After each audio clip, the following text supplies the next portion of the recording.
안녕하세요. 지난 시간에는 해양 플랜트 엔지니어링 기술적 특징에 대해서 소개를 드렸고, 이번 시간에는 해양 플랜트의 산업 동향 및 이에 따른 우리의 대응 전략에 대해서 설명을 드리도록 하겠습니다. 강의를 맡은 과학박사 이수호입니다.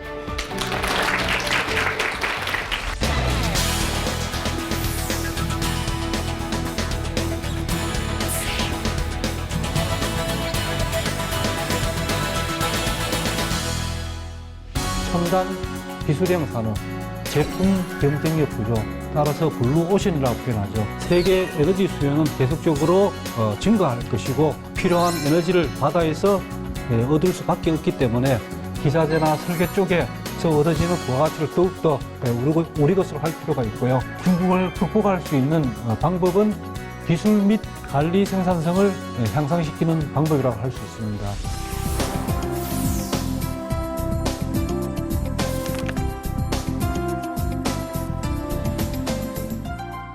해양 산업의 구성과 해양 플랜트의 의미에 대해서 간단하게 소개를 드리겠습니다.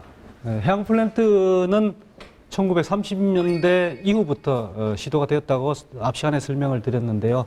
100년이 채 되지 않는 짧은 역사 속에서 파괴적인 혁신 기술을 통해서 엄청난 기술적인 발전을 이루어왔습니다. 또한 새로운 기술과 제품으로 시장을 개척하는 융복합 산업의 성격을 가지고 있습니다. 우리나라에서는 조선 산업은 통상 10년 정도의 주기를 가진다고 하는데, 조선 산업이 포화기에서 다시 성장기로 재진입할 수 있는 계기를 마련해 준 효자 상품이라고 할 수가 있습니다. 앞으로 해양 플랜트는 세계 에너지 시장이 계속해서 성장할 것이라는 예측 속에서 발전 잠재력도 무궁하게 가지고 있다고 할 수 있습니다. 통상 해양에서는 포화기에 이룬 대표적인 산업으로 어업을 들 수가 있는데요. 어업도 지금은 과거에 잡는 어업에서 기르는 어업으로 바뀌면서 성숙기로 다시 돌아가는 상황에 있습니다. 해양 플랜트도 마찬가지로 조선 산업이 성숙기를 지나서 포화기 또는 쇠퇴기로 가는 상황에서 해양 플랜트가 합류하게 됨으로써 도입기나 성장기로 다시 진입하는 역할을 하게 되는 것이죠. 이 해양 플랜트에는 심해저 개발이나 북극해 이용과 같이 발전 잠재력을 많이 가지고 있는 분야도 있고, 더 태동기에 있는 기술들을 살펴보면은 CO2를 바다 밑에 저장한다든지 가스 하이드레이트를 개발한다든지 심해저 바닥에 분포하고 있는 망간 단계를 개발하는 새로운 산업 영역으로 발전할 가능성을 가지고 있습니다. 해양 플랜트 산업 전망에 대해서는 올해 말 들어서면서 부정적인 평가들도 많이 나오고 있는 것이 사실입니다. 최근 몇 년 동안 너무 큰 호황을 누렸기 때문에 앞으로 몇 년 동안은 성장세가 대폭 감소될 것이다 하는 전망들을 많이 하고 있는 것 같습니다. 하지만은 세계 에너지 수요는 계속적으로 증가할 것이고, 필요한 에너지를 바다에서 얻을 수밖에 없기 때문에 해양 플랜트의 성장 가능성은 크다고 봅니다. 2020년도는 약 한 300조 정도가 되고, 2030년도에는 500조 정도의 시장이 열릴 것으로 예상을 하고 있습니다. 고부가가치 영역이 해양 플랜트 중에서는 플랜트에 해당되는 부분, 상부구조라고 합니다만 이 부분하고 바다 밑 부분에 설치되는 해저 설비 부분에 집중되고 있습니다. 또 하나 설계 부분에서도 많은 부가가치가 창출될 수가 있습니다.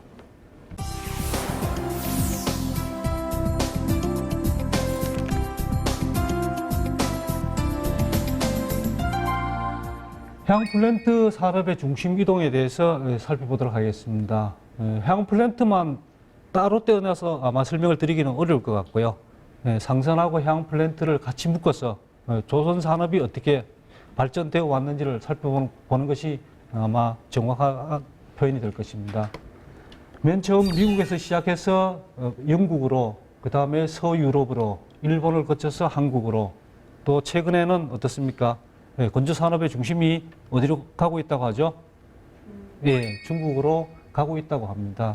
표를 보시면은 상선하고 해양 플랜트의 기술 수준을 각 국별로 비교를 하고 있는 표입니다.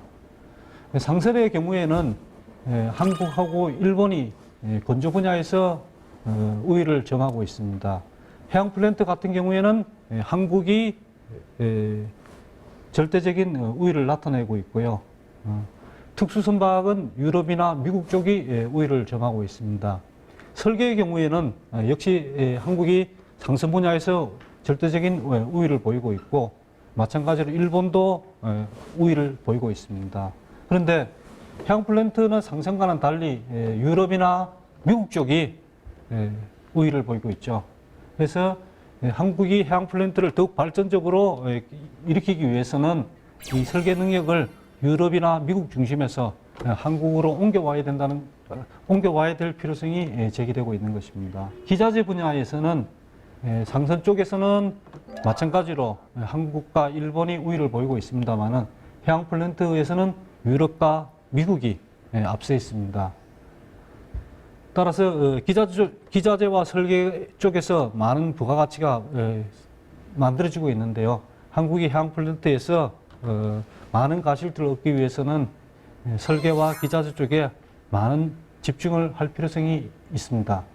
해양 플랜트 기술 격차에 대해서는 의견들이 여러 가지로 나오고 있습니다.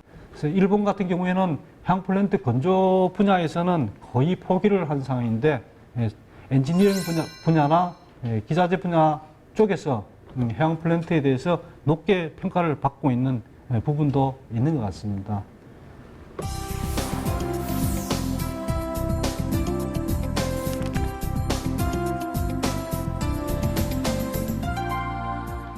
해양 플랜트 시장 구성의 특수성에 대해서 살펴보도록 하겠습니다. 해양 플랜트 전체 시장 구성은 표에서 보는 바와 같이 전체적으로 이제 운영 비용이 약 40% 정도 들어갑니다. 그리고 구조물을 시추를 하는데 20% 정도, 그리고 구조물을 만드는데 20% 정도, 이렇게 분포를 하고 있다고 보면 됩니다. 근데 우리나라 같은 경우에는 주로 구조물을 만드는 분야에 집중되어 있죠. 그 구조물을 만드는 분야를 다시 세부적으로 나눠보면은 오른쪽에 있는 표가 되겠습니다.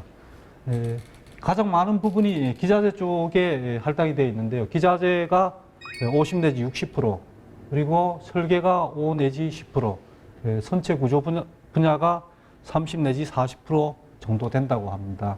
이 중에서 부가가치를 따져보면은 기자재 설계 쪽이 높죠. 그래서 건조 분야에서 우리가 세계 1위 수준에 있다고 해서 해양 플랜트에서 얻어지는 부가가치를 모두 가지고 오고 있다, 이렇게 생각할 수는 없는 것입니다. 그래서 앞으로 선체 구조 분야 또는 전체 건조 분야의 우위를 바탕으로 기자재나 설계 쪽에서 얻어지는 부가가치를 더욱더 우리 것으로 할 필요가 있고요. 플랜트를 건조하는 것뿐만이 아니라 시추라든지 해저 분야까지도 진출함으로 인해서 해양 플랜트에서 더 많은 부가가치를 창출할 수 있기를 바라고 있습니다. 해양 플랜트의 시장 구성 중에서 해양 플랜트는 계약 방식에서 조금 독특하다고 할 수 있습니다. 계약 조건에서 살펴보면은 몇 가지가 있는데요. 첫 번째, 단가 계약, 총액 계약, 실비정산 보수 가산 계약, 그리고 기타 방식, 이렇게 구분을 해볼 수 있습니다. 이 중에서 해양 플랜트는 총액 계약이나 실비정산 보수 가산 계약 형태로 많이 계약을 체결하게 됩니다. 총액 계약이라고 하면은 프로젝트 단위로 전체 금액을 계약하고 들어가는 원가에 대해서는 시공자가 높고 낮음에 상관없이 모두 부담하는 형태가 될 겁니다. 위험 부담이 많이 크죠. 실비정산 보수 가산 계약은 그 계약 당시에 생각했던 설계 물량보다가 실제 제작을 해보니까 더 많은 물량이 들어가면은 그 더 많이 들어간 부분에 대해서 정산을 해주는, 그러니까 추가적으로 더 주는 형태를 말합니다. 그래서 해양 플랜트에서는 가장 바람직한 형태가 실비정산 보수 가산 계약이라고 할 수가 있습니다. 왜 이러한 계약 형태가 다양하게 나타나고 있냐면은 해양 플랜트에서 플랜트를 건조하는 데 있어서 가장 우선적으로 따지는 것이 뭐라고 했습니까? 납기라고 했죠. 그리고 이 납기를 줄이기 위해서 어떻게 합니까? 동시 설계를 한다고 그랬죠. 설계 단계가 서로 이렇게 한 단계가 끝나면 다음 단계로 넘어가야 되는데 각 단계들이 중첩되거나 동시에 진행된다고 했습니다. 그러다 보니 설계 품질이 굉장히 낮습니다. 그래서 설계 개정이 많이 일어나고 플랜트를 직접 건조하는 과정에서도 설계에서 변경이 일어나는 경우들이 빈번하기 때문에 설계 물량을 미리 확정할 수가 없는 거죠. 그래서 계약 단계에서는 전체가 이 정도 될 거니까 계약을 하고 나중에 변경분에 대해서는 추가적으로 정산하는 형태의 계약들이 많이 사용되고 있습니다. 공사 대금 지불 조건을 살펴보도록 하겠습니다. 조선소에서 사용되는 표준 방식은 상선에서 주로 적용이 되고 있습니다만은 5번 정도의 큰 이벤트를 기준으로 해서 각각 20%씩 지급하는 형태가 지금까지는 일반적이었습니다. 5개 이벤트는 계약 시점, 강제 절단 시점, 그리고 용골 배치 시점, 진수 시점, 마지막으로 선박을 인도할 때, 그러니까 그 5개의 시점에 각각 20%씩 선주가 조선소에 대금을 지불하는 형태라고 할 수 있습니다. 그런데 해양 플랜트는 조건이 다릅니다. 탑 헤비 또는 헤비 테일이라고 하는데 탑 헤비는 계약 시점에 공사 대금의 일정 부분을 많이 받는 겁니다. 헤비 테일은 계약 시점에는 조금 받고 나머지를 공사 마무리되고 인도하는 시점에 받게 되는 형태이죠. 해양 플랜트는 주로 헤비 테일 방식의 계약이 많습니다. 또 하나 특징적인 것들이 있습니다. 체인지 오더라고 하는 것인데 앞에서 말씀드렸던 것처럼 계약 시점에서 전체 물량을 확정할 수 없기 때문에 실제 건조가 끝나고 인도할 시점이 되면은 그 계약 시점에서 확정하지 못했던 변경 물량에 대해서 정산을 하는 과정이 있습니다. 해양 플랜트에서는 대부분 이러한 과정이 있기 때문에 계약이 끝난 시점에서 실제 계약서에 작성했던 금액보다가 더 많은 금액을 정산하는 경우들이 일반적입니다. 해양 플랜트는 납기를 중요시하기 때문에 설계하고 제작하는 과정 동안 변화가 상당히 많을 수밖에 없습니다. 그래서 이러한 변화에 대한 위험을 줄이기 위해서 계약 관리의 중요성이 강조되고 있습니다. 입찰 단계에서 계약 관리의 중요성을 따져보면은 이 계약 방식이나 또는 계약서의 조항에 따라서 이 건조자 또는 설계자가 안게 되는 위험도가 현저히 달라질 수 있습니다. 따라서 계약 단계에서 리스크를 엄격하게 관리할 필요가 있습니다. 오른쪽에 있는 표를 보면은 각 설계 단계별로 설계를 변경할 수 있는 유연성, 그러니까 어떤 변화나 오류가 있으면 수정할 수 있는 그 정도를 나타내는 것이죠. 그런 것들이 설계 단계가 진행되면 될수록 그리고 건조 단계에 가면은 변화를 수용할 수 없는 단계까지 갈 수가 있습니다. 그런데 그 변화에 따른 수정을 하기 위해서는 어떻습니까? 비용이 들죠. 그 비용은 그 시작 단계에서는 아주 조금이면 가능하지만은 마지막 건조 단계에 이르면은 더 많은 비용이 들어가게 됩니다. 따라서 이러한 문제점들을 해결하기 위해서는 보다 앞부분에서 문제를 찾아보고 짚어보고 해소하는 절차들이 필요합니다. 100년이 채 되지 않는 짧은 역사 속에서 엄청난 기술적인 발전을 이루어왔습니다. 2030년도에는 500조 정도의 시장이 열릴 것으로 예상을 하고 있습니다. 해양 플랜트의 경우 약 10배 이상, 척박 10배 이상의 건조 비용이 높죠. 한국이 해양 플랜트에서 많은 가실들을 얻기 위해서는 설계와 기자재 쪽에 많은 집중을 할 필요성이 있습니다.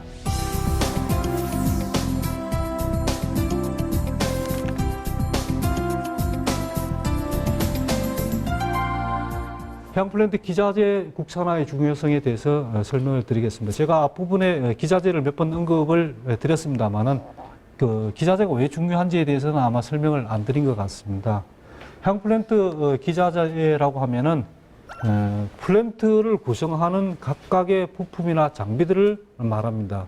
그러니까 바다에서 자원을 생산하는 데 필요한 장비라고 할 수 있고요. 플랜트를 운영하기 위해서 필요한 장비라고 할 수 있습니다.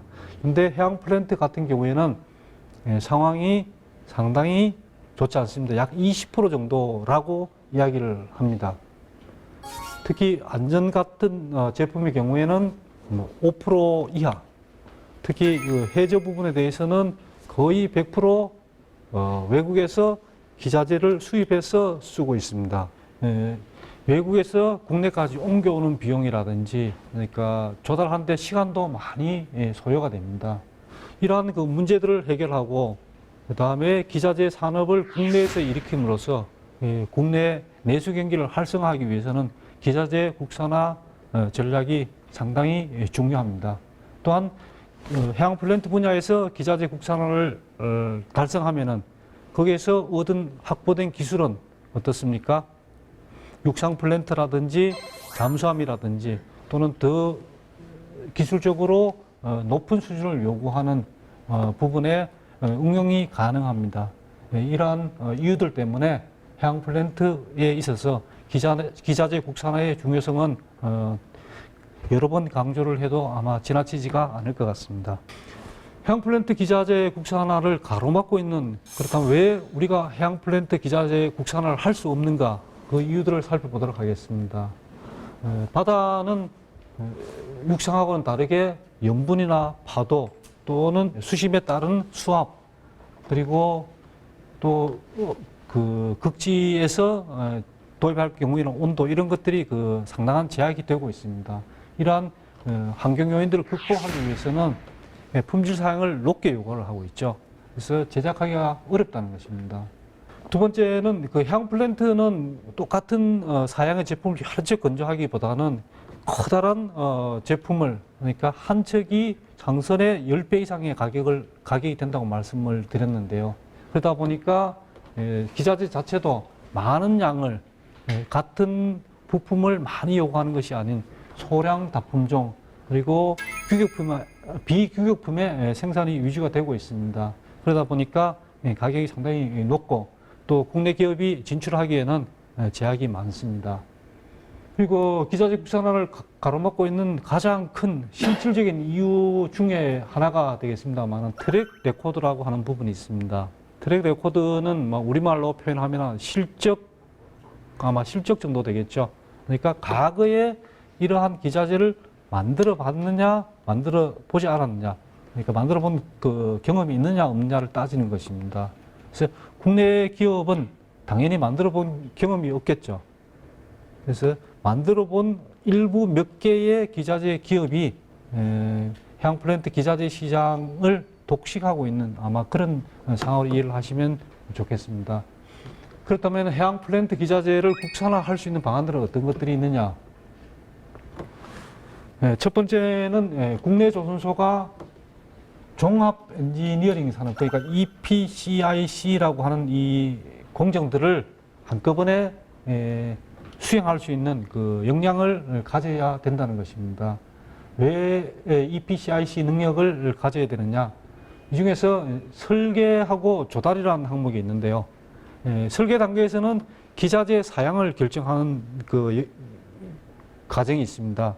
그러니까 기자재 사양을 결정한다는 것은 기자재의 생산업자를 한정한다는 의미로도 해석할 수가 있습니다. 그래서 국내의 조선소가 설계 능력을 갖게 되면 설계 단계에서 국내에서 생산할 수 있는 기자재 업체를 그 조달 범위에 포함할 수 있는 길이 열리게 되죠.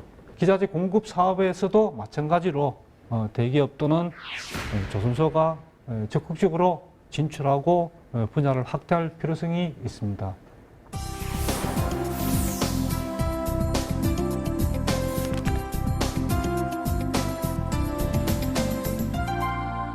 해양 플랜트 산업 강화를 위한 전략적 대응에 대해서 소개를 드리겠습니다. 첫 번째가 경쟁력 강화를 위한 관련 기관 사이에 전략적인 협력 체계를 구축해야 될 필요성이 있습니다. 정부가 기본적인 틀을 만들고 연구소나 대학 그리고 연구관 단체 그다음에 기업이 참여를 합니다. 기업에는 대기업하고 중소기업이 있겠죠. 이 네 개 연관 단체 또는 기업이 서로 역할을 분담하고 그리고 긴밀하게 협력을 함으로써 해양 플랜트의 기자재 국산화 경쟁력을 높이고 또한 핵심 기술에 대해서 시장을 확대할 수 있는 기회가 창출될 수 있다고 생각을 합니다. 두 번째는 해양 플랜트 기술 및 관리의 경쟁력을 높여야 한다는 것입니다. 경쟁력에 대해서는 뭐 일반적으로 건조 산업의 경쟁력이라고 하면은 노동 생산성을 들 수가 있죠. 두 번째는 설비 생산성을 들 수가 있습니다. 과거 우리나라도 일본에서 건조 산업의 중심을 우리나라로 옮겨올 때 가장 기본이 됐던 것이 뭡니까? 가격 경쟁력. 가격 경쟁력을 가능하게 했던 것이 노동 생산성입니다. 두 번째는 이제 그 설비 생산성. 일본은 설비 투자를 줄였습니다만 우리나라는 설비 투자를 늘렸죠. 그래서 설비 효율을 높임으로써 얻는 설비 생산성이 되겠습니다. 지금까지는 노동 생산성과 설비 생산성으로 건조 분야에서 우위를 점해 왔다면은 앞으로는 어떻습니까? 중국의 추격이 만만치 않다고 말씀을 드렸죠. 중국을 극복할 수 있는 방법은 기술 및 관리 생산성을 향상시키는 방법이라고 할 수 있습니다. 기술 및 관리 생산성에는 다양한 항목들이 있습니다. 마케팅 능력을 더욱 높이고, 그 다음에 기술 관리, 엔지니어링 관리, 건조 관리, 기자재 조달 관리, 뭐 여러 가지 형태의 관리 능력을 높이는 것이 될 것입니다.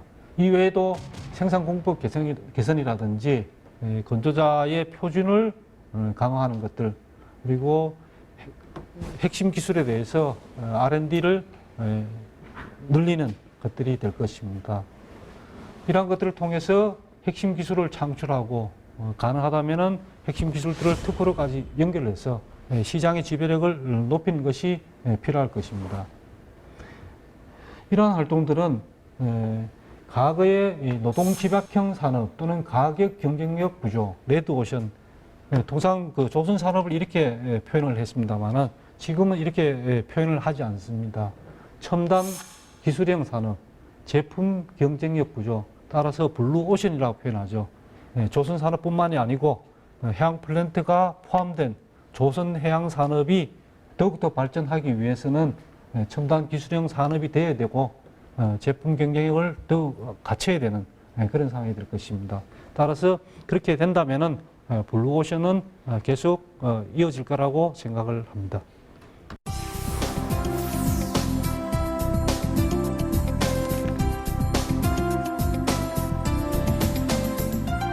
해양 플랜트 분야에 있어서 우리나라는 건조 분야에서 우위를 나타내고 있었는데 그러다 보니까 기본 설계 능력이라든지 기자재 국산화율은 상당히 저조했습니다.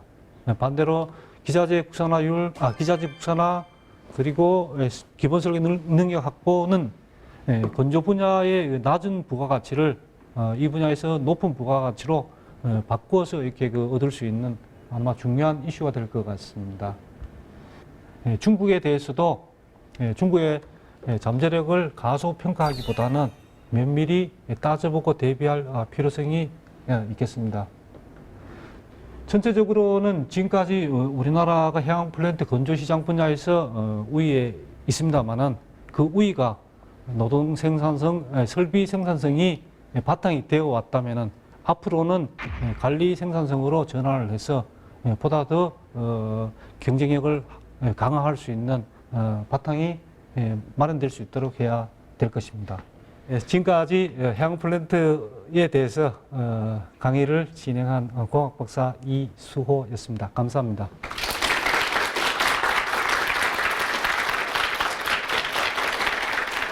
엔지니어링 산업이라 그러면은 건설을 포함한다 이렇게 보면 돼요. 근데 초기에는 엔지니어링 회사는 주로 디자인 엔지니어링만을 담당했어요. 설계를 주로 했어요. 건설은 순수하게 건설만, 컨스트럭션만 했었는데 지금은 건설회사도 엔지니어링도 하고 프로큐먼트도 컨스트럭션을 하고 오일 리파이닝이라는 걸 하는 거 정유 공장에서 나오는 거는 이제 여러분들이 잘 아는 그 대표적인 가솔린도 있고 그럼 디젤도 있죠. 엔지니어가 엔지니어링 산업에서 주로 어떤 일을 하느냐 가장 중요한 건 뭐느냐 프로젝트 매니지먼트라는 거래요.